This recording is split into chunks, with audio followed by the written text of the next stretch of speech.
7 warning signs sa babae na hindi dapat binabaliwala, dapat pinapacheck to agad kasi posible maging seryoso ito. Okay? Number 1, hirap na hirap huminga. Okay? Meron kasing nahihirapan huminga na ninenervyos lang, kinakabahan lang, ganun lang. Pero yung ganun naman, alam mo naman yung hirap huminga ng nervyos eh. Sa babae kasi, iba ang sintomas ng heart attack sa babae kumpara sa lalaki. Sa babae, pwedeng, di ba, yung heart attack, masakit dibdib, di ba? Pero sa babae, pwedeng dito lang, jaw pain. Pakala mo masakit ipin mo, heart attack pala. Hinihingal, tulad na sinabi ko, shortness of breath. Hingal lang pala, heart attack pala. Nasusuka. Pinapawisan ng malapot. Ibig sabihin, bumabagsak yung blood pressure yun eh. O sinisikmura. Tapos lalo na kung may hingal, pwedeng yun ang symptoms ng heart attack. Lalo na kung may edad na yung babae, 40, 50 years old, may history ng heart attack sa magulang or stroke. Kaya basta hinihingal, hindi dapat na hinihingal. Pwede sa baga, pwede sa puso. Number 2, biglang namanhid. Kahit anong bagay na biglang namanhid sa muka, biglang namanhid dito, takbo agad sa emergency room. Kasi pag biglang namanhid, lagi sasabihin ng doktor, baka stroke eh. Baka stroke. So, biglang namanhid, biglang nabulol, biglang nalito, biglang walang makita sa mata na isa. Oo. Kasi yung utak natin, may parts yan eh. Pag dito nabarahan sa likod, mabubulag. Pag dito sa likod, hindi makalakad diretso. Pag dito, masakit ang ulo. Pag dito sa kaliwa, kanan, manhid o hindi mataas yung kamay. So, lahat yan, basta bigla. Basta bigla.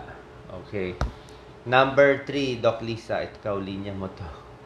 Biglang dumami yung regla na hindi naman madami dati. So, mas malakas ang bleeding kapag merong regla. So, yung labas ng regla, malakas na malakas. Buo-buo. Tapos, ilang pasador, more than 5 pasador in a day, na minsan kailangan mo pa nga na mag-diapers. So, masamang senyales po ito. Tapos, mapapansin mo, bakit mas lumalaki yung puson? Pero yung iba, akala tumataba lang. Yung pala, baka may tumor doon sa ovary o kaya doon sa bahay bata. So, pag yung regla mo, alam nyo naman normal nyo. Kung normal nyo, dati, 4 days na mahina, tapos biglang lumakas bigla. Ang possibility, papacheck tayo sa OB, gynecologist, pwedeng may myoma. Myoma, maraming may myoma, may bukol sa matres. Or, pwedeng may yun ang cervical cancer, uterine cancer, o mamaya buntis, nakunan pala. Di ba? May ganun eh. Oo. So, yung biglang malakas na regla, ayaw natin. Tapos, yun nga yung abnormal vaginal bleeding. Dapat wala ng regla. Pero, bakit nagkakaroon ng regla bigla? Or kaya after ng contact, pwede rin yun, nagkakaroon ng dugo. So, mga senyales ito na kailangan natin pumunta sa OBGYN. Pwede rin kasi yung endometriosis eh. Ito naman, number 4 symptom. Pag nagtatalik, masakit. Okay, hindi dapat masakit pag nagtatalik. Baka may tinatamaan sa loob. Minsan, endometriosis. Ito yung may maliliit na bukol-bukol sa matres, sa cervix na masakit. Pwede rin naman may discharge, di ba? Pwedeng. So, maraming possibility, endometriosis, may cervical cancer, very common, pwede ring myoma, kaya papacheck tayo sa OB. Normally, ano bang ginagawa na OB daw? Oo. Number 1, ipapap smear. Papap smear kayo, tapos hintayin lumabas yung resulta.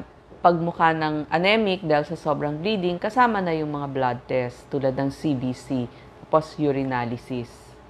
Number 5, kahit anong nunal o kahit anong laman-laman na nakikita mo dito sa bibig, sa katawan, kailangan papacheck. Lalo na pag nunal, iba-iba kulay, medyo maitim, medyo malaki ang itsura nung nunal. Mas malaki sa dulo ng Mongol pencil. Dapat kasing laki lang ng dulo nito. Oo, Parang tapos ngayon biglang lang siya. lumaki. Maliit lang yan. Ganyan lang dapat kalaki. Diba? Kaya habang maliit pa yung nunal, tanggalin mo na lang. Diba? Para wala ng issue. Lalo na kung nagagasgas yung parte, diba? So, skin cancer possibility yon. Sa dermatologist po ang nagtatanggal ng nunal, madali lang po yun, outpatient lang, parang sinisisors lang nila. Parang binunutan lang ho kayo ng ipin.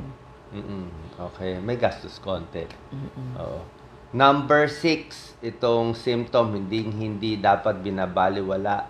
Kahit anong bukol sa suso, kahit anong discharge sa suso, sa nipple, basta may discharge, may bukol, serious. Sa akin, within 1 to 2 weeks, dapat magpa-check agad sa surgeon.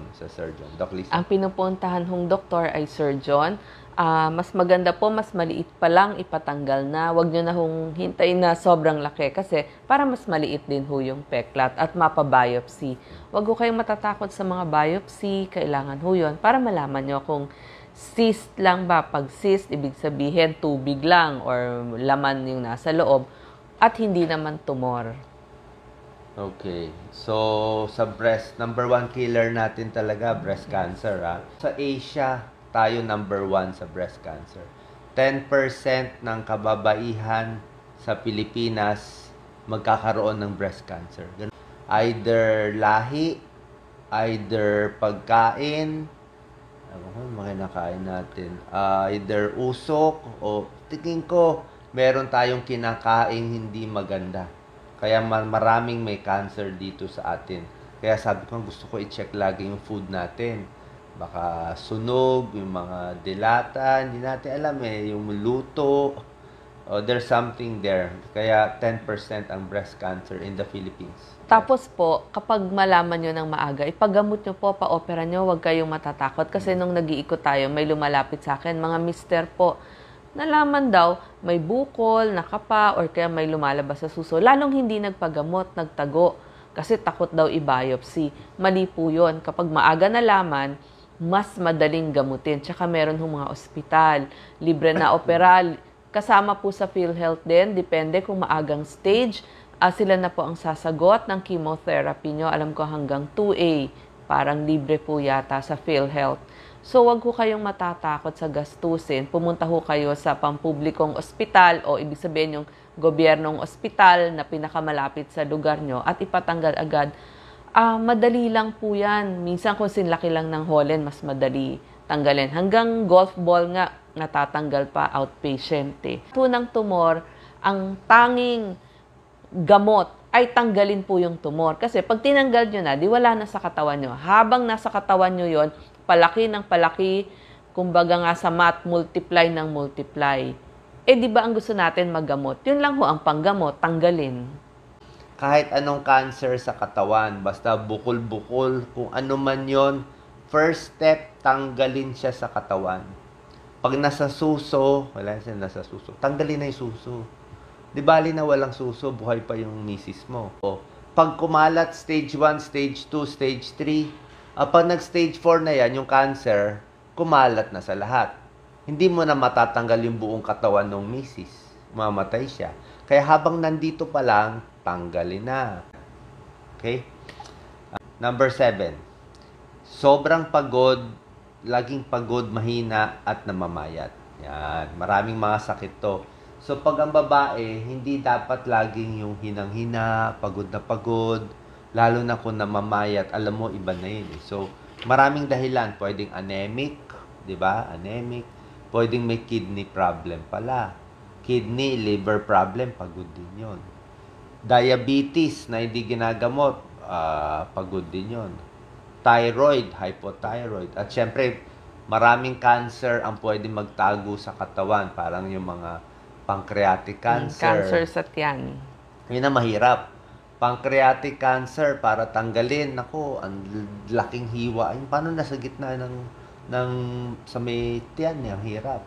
Kahit stomach cancer, di putol yung stomach. Colon cancer, colon cancer, putulin yung colon. Kaya may colostomy pa dito. Nakalabas na yung ano dito, pandumi nila. So, kahit ano, matatanggal. Maganda nga sa breast na sa labas eh.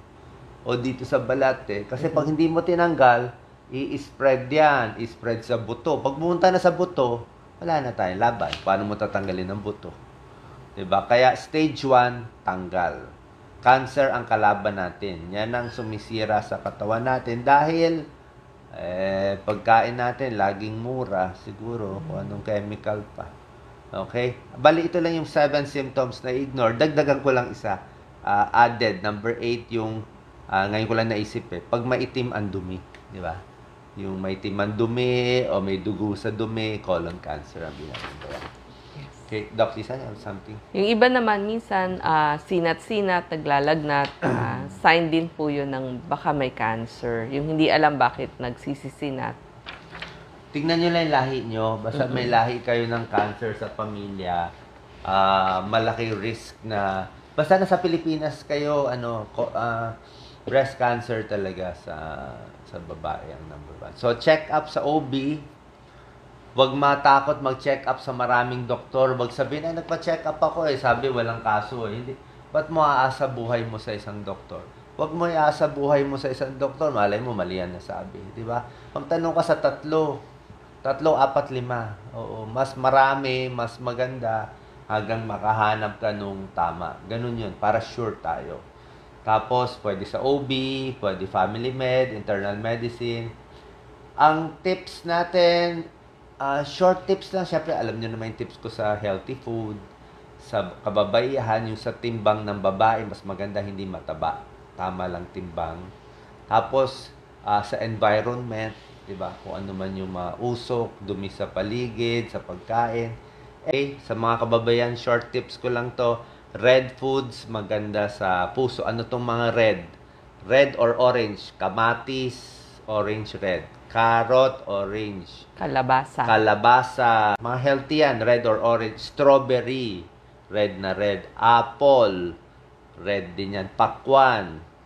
O, yan ang mga healthy. Grapes, pakwan, apple, strawberry, tomato, carrot, mapupula, magaganda. Kahit yung sili, di ba? Yung may bell pepper na red, di ba? Yes. Okay, final tips, Doc Lisa, sa mga takot magpa-check up dahil walang pera. Yes. Kung takot ho kayo magpa-check up, pumunta ho tayo sa mga gobyernong ospital. Ibig sabihin, yung mga regional hospital, provincial hospital, district hospital. Ipagtanong nyo po kung libre doon, mag-check up ho kayo.